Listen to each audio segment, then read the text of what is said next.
નમસ્કાર મિત્રો, જય સ્વામિનારાયણ. મારી પાછળ છે પોઈચા સ્વામિનારાયણ મંદિર. તો આજના વિડીયોમાં આપણે પ્રોપર દર્શન કરીશું પોઈચા સ્વામિનારાયણ મંદિરના. અહીંયા શું શું જોવાલાયક છે, અહીંયા કેવી રીતે પહોંચી શકાય, રહેવાની વ્યવસ્થા, જમવાની વ્યવસ્થા કેવી છે, કેટલો ટાઈમ લઈને આવો, દરેક વિગતો જાણીશું. તો ચાલો દર્શન કરીએ પોઈચા સ્વામિનારાયણ મંદિરના. 105 એકરમાં ફેલાયેલા પોઈચા સ્વામિનારાયણ મંદિર વિશે અમે પણ તમારી માફક ખૂબ જ સાંભળ્યું હતું. લાંબા સમયથી અમે પોઈચા મંદિરના દર્શન કરવાનો પ્લાન બનાવતા હતા. આખરે અમદાવાદથી વાયા વડોદરા થઈને પોતાની કાર લઈને અમે પહોંચી ગયા પોઈચા. આ જગ્યા નર્મદા જિલ્લાના રાજપીપળાની પાસે આવેલી છે. વધુ જાણકારી આગળ આપીશું. પહેલા આપણે મંદિરના દર્શન કરી લઈએ. તો મિત્રો, સૌપ્રથમ તો તમારે જો મંદિરની અંદર જવું હશે તો તમારે લેવી પડશે ટિકિટ, એટલે કે એન્ટ્રી ટિકિટ, જેના એક વ્યક્તિના છે 10 રૂપિયા. તો દોસ્તો 10 રૂપિયાની ટિકિટ ત્યાંથી આપણે લઈ લીધી છે. અને જેવા તમે મેઇન ગેટ ત્યાં આવશો એટલે તમને જોવા મળશે મોટા મોટા હાથીઓ. ગેટ ઉપરથી તમને ખબર પડી જશે કે ભાઈ જો શરૂઆત આવી હોય તો અંદર જશો તો આપણને કેવું જોવા મળશે. મને તો બાહુબલી ફિલ્મ જોતો એવું લાગે. મોટા મોટા હાથીઓની શિલ્પો રાખવામાં આવ્યા છે, મોટી મોટી મૂર્તિઓ. તો આ ગેટ છે કે જેમાંથી આપણે એન્ટર થયા હતા. અને જેવા તમે એન્ટર થશો એવા સામે તમને સીધા જોવા મળશે ભગવાન સ્વામિનારાયણ, કે જેમનું મેઇન મંદિર ત્યાં છે, ગોલ્ડન આકારનું દેખાતો છે. જુઓ, ત્યાં પણ આપણે જઈશું, પરંતુ એ પહેલા જે આસપાસનો નજારો છે એ પણ જરા હું તમને દેખાડી દઉં. અને અહીંયા છે ભગવાન શ્રી કૃષ્ણ કમળની પાંખડીઓ ઉપર ઊભા છે. સાંજના સમયે આવશો તો તમને બેસ્ટ નજારો જોવા મળશે. અને આખા મંદિરની ફરતી બાજુ આ પ્રકારની અલગ અલગ નાની નાની ઓફિસો છે, મતલબ કે ત્યાં તમે રમકડા લઈ શકો છો, કઈ પૂજાપાની વસ્તુઓ લઈ શકો છો. અને અહીંયા છે ગોલ્ડન કળશ. હાથી છે અલગ અલગ જગ્યાએ. એ હાથીની સૂંઢમાંથી આવે છે પાણી. જોવામાં સારું લાગે. આ મેઇન મંદિરની ફરતે પણ સરસ સરસ મજાના ગાર્ડન છે. જુઓ, જાણે સ્વર્ગની એક અનુભૂતિ તમને કરાવે. એક તમને નજીકથી દેખાડું, એક મૂર્તિ, એક અહીંયા છે, એક અહીંયા છે, એક ત્યાં છે. અત્ર તત્ર સર્વત્ર વચ્ચેની સાઈડમાં જે થોડો ગાર્ડન કમ થોડીક બેસવાની જગ્યા ટાઈપનું આખું સ્ટ્રક્ચર બનાવ્યું છે ને ભાઈ, એ પણ આપણે ફટાફટ જોઈ લઈએ. કાલિયો નાગ, એનું જે દમન કર્યું હતું ભગવાન શ્રી કૃષ્ણએ, એનું આખું ચિત્ર જે છે એના દ્વારા વર્ણન કરવામાં આવ્યું છે. દોસ્તો, તમે સ્વર્ગ જોયું છે? સ્વર્ગની અનુભૂતિ અહીંયા થાય છે. દરેક ખૂણે, દરેક જગ્યાએ જ્યાં પણ જશો ત્યાં તમને એવું લાગશે કે ભાઈ આ જોરદાર જગ્યા છે, આ જગ્યા જોરદાર જગ્યા છે. કૃષ્ણ લીલા જે છે એમાં બાળ લીલા એક એવી છે કે કદમનું વૃક્ષ હતું યમુના કિનારે, એમાં ગોપીઓના જે વસ્ત્રો છે એ લઈ જતા હતા ભગવાન શ્રી કૃષ્ણ, એના મિત્રો ઝાડ ઉપર ચડી જતા હતા. જો એનું જ આખું વર્ણન આ મૂર્તિઓના માધ્યમથી એક સરસ મજાનું સ્ટ્રક્ચર બનાવ્યું છે. તો અહીંયા મહાદેવ જે છે એમનું નટરાજ સ્વરૂપેની એક મૂર્તિ તમને જોવા મળશે. હવે આપણે આવી પહોંચ્યા છીએ શ્રી સહજાનંદ દ્વાર. ત્યાંથી તમને દેખાય છે મેઇન મંદિરનો સામેનો નજારો. તો સૌ પ્રથમ દર્શન કરો ભગવાન વિષ્ણુના વાહન એવા ગરુડજીના.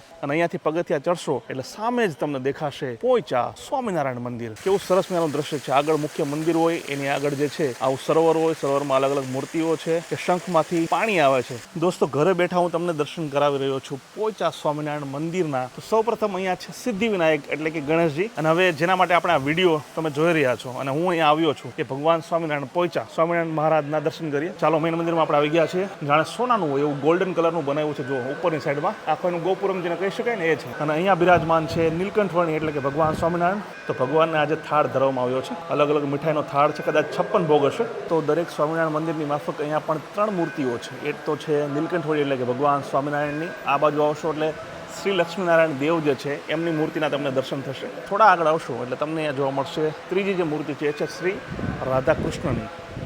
જો લખેલું છે શ્રી રાધાકૃષ્ણ.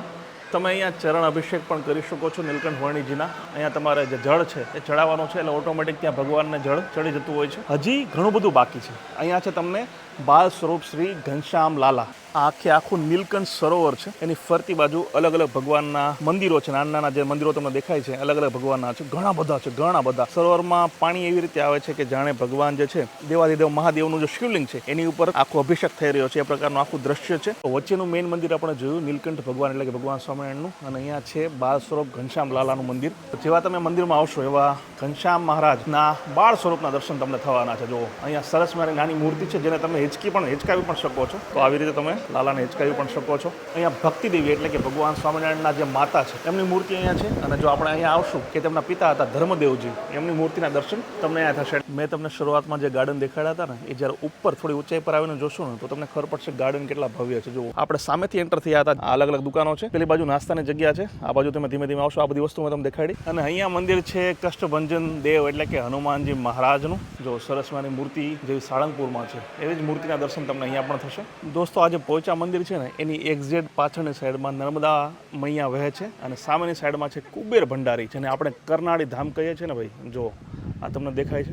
તો મુખ્ય મંદિરની એક્ઝેક્ટ નીચે પણ એક બીજું મંદિર છે, સરસ મજાનું. કોનું મંદિર છે આગળ જઈને કહું જો તમને. અહીંયા તમને દર્શન થવાના છે ભગવાન વિષ્ણુના. જી હા, જે મેઇન મંદિરના દર્શન કર્યા ને એની એક્ઝેક્ટ નીચે જો આ સ્ટ્રક્ચર નીચે બનાવ્યું જો. આ પણ આખું ગોલ્ડન પ્રકારનું, જાણે એવું લાગે કે સોનાનો ઢાળ ચડાવ્યો છે, પણ એવું નથી. આખું ગોલ્ડન પ્રકારનું કલર ને વગેરે વગેરે જે પણ યુઝ થતું હશે એ યુઝ કર્યું છે, પણ લાગે છે મસ્ત, લાગે છે સારું. હવે મિત્રો મુખ્ય મંદિર જે છે ને પોઈચાનું, એની ફરતી બાજુ નાના નાના મંદિરો છે એ પણ તમને દેખાડવાનું છે. લગભગ હું ના ભૂલતો તો 108 મંદિરો છે અલગ અલગ ભગવાનોના. નરસિંહ અવતારમાં શાલિગ્રામ ભગવાન છે જો, નરસિંહ અવતારમાં. ઉનાળામાં આવી આશો, બપોરે તો પણ વાંધો નહીં આવે. અહીંયા છે પરશુરામજી. તો અહીંયા જેટલા પણ નાના નાના મંદિરો છે બધા શાલિગ્રામ સ્વરૂપે અલગ અલગ ભગવાનના છે. ઘણા બધા દર્શન પણ મેં તમને કરાવ્યું. અહીંયા આવશો, પર્સનલી દર્શન તમે કરશો તો મજા આવશે. અહીંયા છે પૃથ્વી સ્વરૂપના શાલિગ્રામ ભગવાન. દરેક ભગવાન જેટલા પણ આપણા હિન્દુ ધર્મમાં છે એ મોટા ભાગના લગભગ દરેક આવી ગયા. તો મેઇન જગ્યા જે છે ને ભાઈ જ્યાં ભૂલવા નથી એ છે તમારે ગૌમુખ સ્નાન. દોસ્તો આપણે આવી ગયા છે ગૌમુખ સ્નાન માટે. ગૌમુખ સ્નાન શું છે? અલગ અલગ ગાય છે જો, અને ગાયના મુખમાંથી પાણી આવે છે. અહીંયા તમે સ્નાન પણ કરી શકો છો. લોકો સ્નાન પણ કરતા હોય છે. એકદમ ઠંડુ મજાનું પાણી છે. ગરમીમાં જ્યારે તમે આવશો ત્યારે તમને મજા પડી જાય. જો આ ગાયનું સ્વરૂપ છે, એનું મુખ છે, એમાંથી આવે છે આ પાણી. ઘણી બધી ગાયોના મુખ છે અંદરની સાઈડમાં.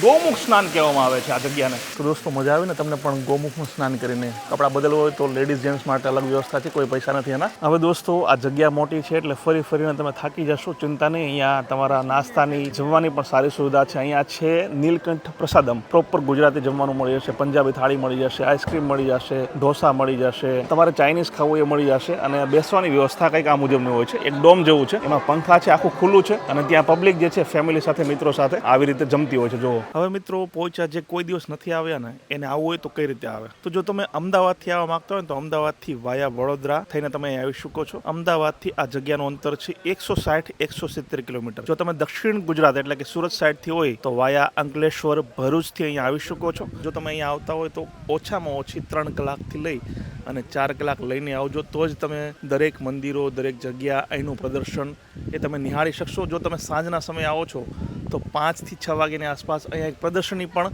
આયોજિત થાય છે દરરોજ. એ પણ ખૂબ જોવાલાયક છે.